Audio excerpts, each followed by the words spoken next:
little clarity on what steps your government is taking to immediately address and redeploy and reskill workers in the communities protected. As we know, 2020 deadline for the ESB, and as ICTU stated at the committee this week, when the jobs are gone, they're gone and people are unemployed, and there's that transition and that certainty still isn't there.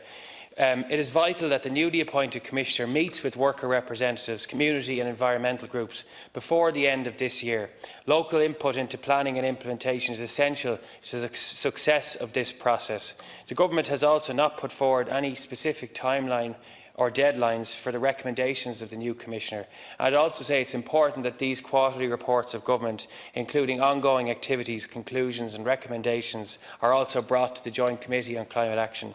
And can the Minister confirm that these steps will be taken? And can you also inform the House what responsibilities the Commissioner will have for the allocation of any funds in communities in the Midlands and in Clare? Regarding new source of funding, could he outline how and when the PSO levy will be repurposed to support job creation, and clarify whether the EU platform for coal will provide financial support? In terms of certainty, I mean, we are providing immediate funding for bog restoration on both non-Bordnamona bogs and Bordnamona bogs. We are working to get final approval from the EU under state aid, and Bordnamona have now we've submitted a Bordnamona proposal to get that additional repurposed PSO, which will allow significant numbers to be employed on the bogs, doing restoration to a much higher level. We've also committed, as you know, to rolling out a retrofitting programme in the Midlands, and that we recognise that that will require retraining. And no doubt the Regional Skills Forum, which has already adopted, if you like, a low carbon transition objective, will be looking at the sort of skills that need to complement those already available to Bordnamona workers to make that change.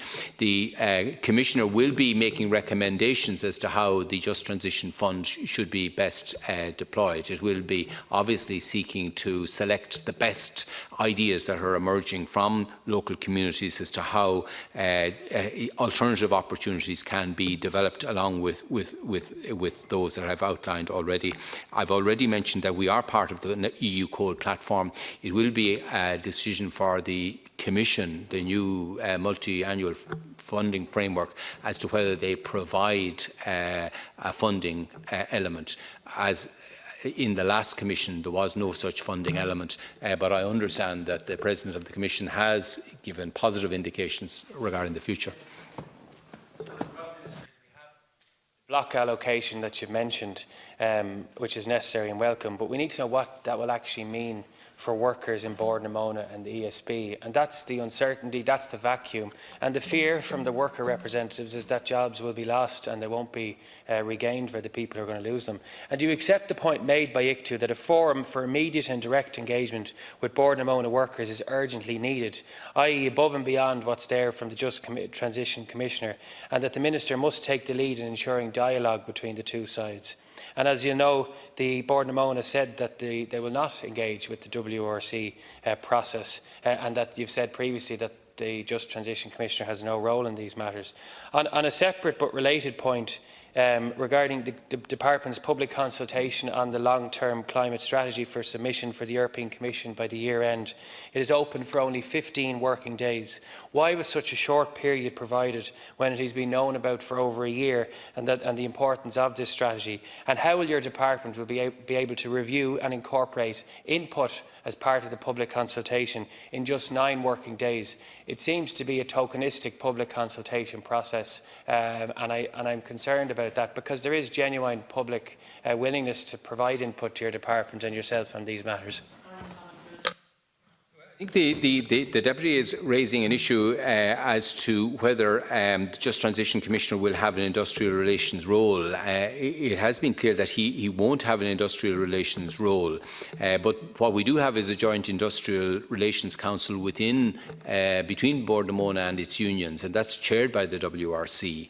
And I think issues unresolved there can be escalated in the normal way to the Workplace Relations Commission.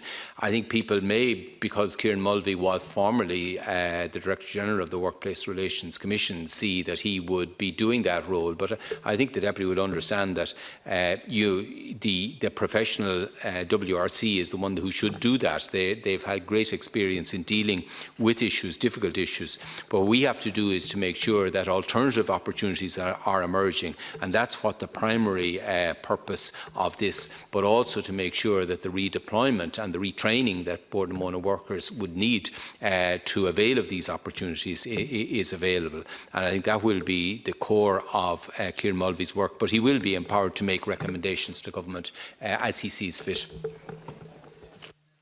To our final